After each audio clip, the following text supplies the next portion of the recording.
Hello viewers, I am Digambar Singh and today I am going to discuss one more verb और जिसका नाम है finite and non finite verb. वैसे ये एक वर्ब नहीं है, दो वर्ब हैं। जरा हम इन वाक्यों को देखते हैं और समझते हैं कि कहाँ पे फाइनाइट वर्ब है, कहाँ पे नॉन फाइनाइट वर्ब है। तो पहला जो सेंटेंस है, Ramesh wants to play football. दूसरा है I want to play football. तीसरा है they wanted to play football. चौथा है शी लाइक्ड सिंगिंग सॉन्ग और पांचवा है यू लाइक सिंगिंग सॉन्ग। अब यहां देखिएगा, पहले वाक्य में देखिएगा रमेश सब्जेक्ट है और यहां पे एक वर्ब है वांट्स। तो रमेश वांट्स, रमेश चाहता है क्या? टू प्ले फुटबॉल, फुटबॉल खेलना। तो रमेश फुटबॉल खेलना चाहता है। ये प्रेजेंट इंडेफिनिट टेंस का वाक्य हो गया। दूसरा वाक्य देखिएगा, I want to play football, मैं फुटबॉल खेलना चाहता हूं। तो देखिएगा यहां पे वॉन्ट है, यहां पे वॉन्ट्स आया, ये टू है, ये भी टू है, प्ले प्ले। तो यहां पे दो वर्ब हैं, प्ले वॉन्ट्स, वॉन्ट और प्ले। तीसरे वाक्य में देखते हैं, they wanted to play football. यहां पे एक वर्ब ये है वांटेड और दूसरी है प्ले। तीसरा देखिएगा शी लाइक्ड, ये एक वर्ब ये है, दूसरी वर्ब ये है सिंगिंग सॉन्ग। पांचवा देखिएगा यू लाइक, एक वर्ब यहां पे ये है और दूसरी ये है यू लाइक सिंगिंग सॉन्ग। अब इसको गौर से देखिएगा, पहला जो सेंटेंस है उसमें रमेश के बाद वांट्स आया, दूसरा जो सेंटेंस है उसमें आई के साथ वांट आया। रमेश वांट्स, आई वांट और दे वांटेड। तो ये जो वांट्स है, ये जो है ना, ये बदलती रह रही है। जैसे ही सब्जेक्ट चेंज हो रहा है वैसे ही ये चेंज हो जा रही है। रमेश के साथ वांट्स, आई के साथ वांट। अब यहां देखिए, दे वांटेड, वे चाहते थे, टू प्ले फुटबॉल, फुटबॉल खेलना, वे फुटबॉल खेलना चाहते थे। तो यहां पे जो वांटेड है, वांट्स वांट, ये प्रेजेंट इंडेफिनिट टेंस का यूज हुआ यहां पे। और ये जो वाक्य है ये है पास्ट इंडेफिनिट टेंस का वाक्य। यहां पे सब्जेक्ट के साथ वर्ब की फॉर्म भी चेंज हो गई है। तो एक और तो हम देख रहे हैं कि कुछ वर्ब्स हैं जैसे वांट्स, वांट, वांटेड, लाइक्ड और लाइक, ये चेंज हो रही है। और एक ऐसी वर्ब है, देखिएगा, to play, to play, to play. यहां भी सेम है, यहां भी सेम है, यहां भी सेम है। टू प्ले में कोई चेंज नहीं आ रहा है। यहां देखिएगा सिंगिंग और सिंगिंग, ये V4 है या ING फॉर्म है। यहां पे लाइक्ड हुआ, यहां पे लाइक है, ये तो बदल रही है लेकिन ये नहीं बदल रही है। तो जो बदलती हैं वे फाइनाइट वर्ब कहलाती हैं। जो पर्सन, यहां पे मैं लिख लेता हूं।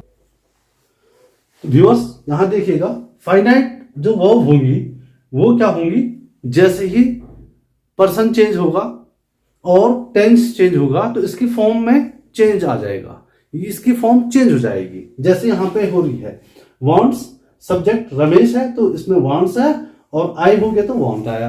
तो ये जो है जिसमें चेंज आता है उसे हम फाइनाइट वर्ब कहते हैं। और जिसमें चेंज नहीं आएगा वो क्या कहलाएंगी, it will not change, means यह चेंज नहीं होगी। तो चेंज कौन नहीं हो रही है, कौन सी वर्ब इसमें चेंज नहीं हो रही है? एक तो to play, to play, to play. तो ये जो है, ये वाली वर्ब जो है, ये तीनों, ये जो है, ये वर्ब जो है, ये नॉन फाइनाइट है। नीचे के चौथे और पांचवें वाक्य में देखिएगा, सिंगिंग और सिंगिंग, दोनों वर्ब सेम है। इनकी फॉर्म में किसी भी प्रकार का कोई बदलाव नहीं आया, चाहे टेंस ही बदल दे या सब्जेक्ट ही चेंज कर लें, पर्सन ही चेंज कर लें, तो इनमें कोई बदलाव नहीं आता है। तो आपने देखा होगा कि फाइनाइट वर्ब एक दल बदलू, जैसे जो कुछ ऐसे नेता होते ना जो आज इस पार्टी में है, दूसरी पार्टी में कल को हो जाएंगे। तो दल बदलू जो होता है, ये फाइनाइट वर्ब जो होती है वो दल बदलू होती है, वो मौके की तलाश में होती है। जैसे सब्जेक्ट चेंज किया वैसे अपना ये रूप चेंज कर देती है। और ये जो नॉन फाइनाइट है, ये इसको आप जिद्दी समझिए, इसमें कोई फर्क नहीं पड़ता है, चाहे सब्जेक्ट कोई भी हो और टेंस कोई भी हो, ये नहीं बदलती है, ये अपने जुबान की पक्की होती है। तो हम इसको इस तरह से याद कर सकते हैं कि फाइनाइट वर्ब इसको एक तरह से और देख सकते हैं कि आपने एक मसलन सुना होगा कि गंगा मिले गंगादास और जमुना मिले जमुना दास। तो मतलब ये जैसे ही सिचुएशन चेंज होगी, जैसे ही पर्सन चेंज होगा, जैसे ही टेंस चेंज होगा, ये कहेगी मैं ही बदल जाती हूँ। लेकिन जो नॉन फाइनाइट है ये बिल्कुल भी बदलता नहीं है। कुछ भी सेंटेंस चाहे कैसा भी हो, इंटेरोगेटिव हो, नेगेटिव हो, या पर्सन आई हो चाहे ही हो, या जो टेंस है चाहे किसी भी प्रकार का प्रेजेंट हो, पास्ट हो चाहे फ्यूचर हो, इसमें कोई चेंज नहीं आता है। तो ये नॉन फाइनाइट वर्ब कहलाती है। व्यूअर्स, जैसे कि आप देख रहे हो कि मैंने यहां पे लिखा है main verb oblique action verb. तो मेन वर्ब को हम एक्शन वर्ब भी कहते हैं और इसका तीसरा नाम है डायनेमिक वर्ब। इसके ही दो भाग हैं, ये फाइनाइट वर्ब और नॉन फाइनाइट वर्ब। इससे पहले हम समझ चुके हैं कि फाइनाइट किसे कहेंगे और नॉन फाइनाइट किसे कहेंगे। अब यहां देखिए फाइनाइट के बारे में, फाइनाइट के और कोई सब काइंड नहीं है, इसको देखते हैं। नॉन फाइनाइट वर्ब के 3 काइंड हैं, 3 प्रकार हैं। पहला है इन्फिनिटिव, दूसरा है जिरंड और तीसरा है पार्टिसिपल। इसके भी इन्फिनिटिव पे 2 प्रकार के इन्फिनिटिव वर्ब होती हैं। एक होती है बेयर इन्फिनिटिव वर्ब और दूसरी होती है विद इन्फिनिटिव वर्ब। एक में क्या होगा, टू प्लस V1, यानी V1 मीन्स जो वर्ब होती है उसकी पहली अवस्था, यानी वर्ब की पहली फॉर्म के साथ टू आएगा। जैसे इससे पहले हमने, आप इसको जरा पीछे, इस वीडियो को जरा पीछे करोगे तो आपको एक शब्द था वहां पे, टू प्ले। तो two plus play, play is the base form of play.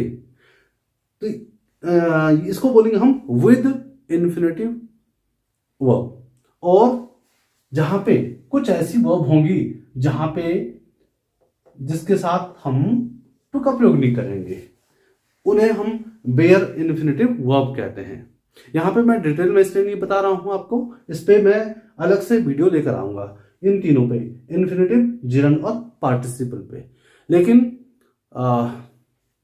यहां पे ये बताना जरूरी है कि वर्ब कितनी होती है, ये तो कम से कम बच्चों को पता लग जाए, क्योंकि जो मैं देखते आ रहा हूं बच्चों को वर्ब के बारे में कुछ भी पता नहीं है।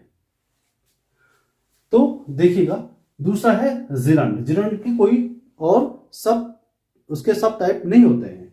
अब पार्टिसिपल है तो पार्टिसिपल के 3 होते हैं।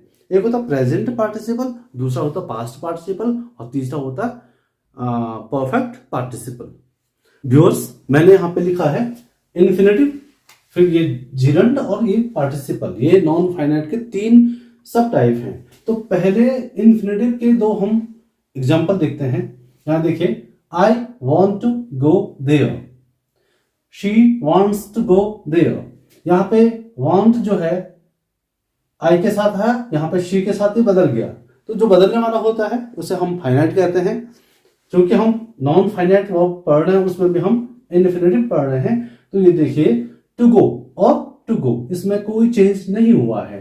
तो ये यहां पे क्या है, नॉन फाइनाइट है। और नॉन फाइनाइट में कौन सी वर्ब है, इन्फिनिटिव है। दूसरा देखें हम, gerund. He is fond of singing, you are fond of singing. ही है और यहां पे यू है। ही इज और यू के साथ आर, ही के साथ इज, यू के साथ are. Fond of singing, singing और सिंगिंग, इसमें कोई चेंज नहीं आ रहा है। तो ये नॉन फाइनाइट है। और नॉन फाइनाइट में कौन सी वर्ब है, जिरंड है। आगे देखिएगा, पार्टिसिपल 3 प्रकार के होते हैं, लेकिन मैंने एक ही उदाहरण दिया हुआ है। I saw a broken mirror. He saw a broken mirror. मैंने एक टूटा हुआ दर्पण देखा, उसने एक टूटा हुआ दर्पण देखा। तो ये जो है आई के साथ भी ब्रोकन और ही के साथ भी ब्रोकन, इसमें कोई चेंज नहीं आया है। तो ये क्या है, पार्टिसिपल है यहाँ पे। तो मुझे लगता है कि मैंने आज आपको जो फाइनाइट और नॉन फाइनाइट वर्ब बताई हैं, नॉन फाइनाइट वर्ब के फिर 3 जो सब टाइप बताए हैं, इनके भी सब टाइप और होते हैं, उनको हम किसी अन्य वीडियो में आपको बताएंगे।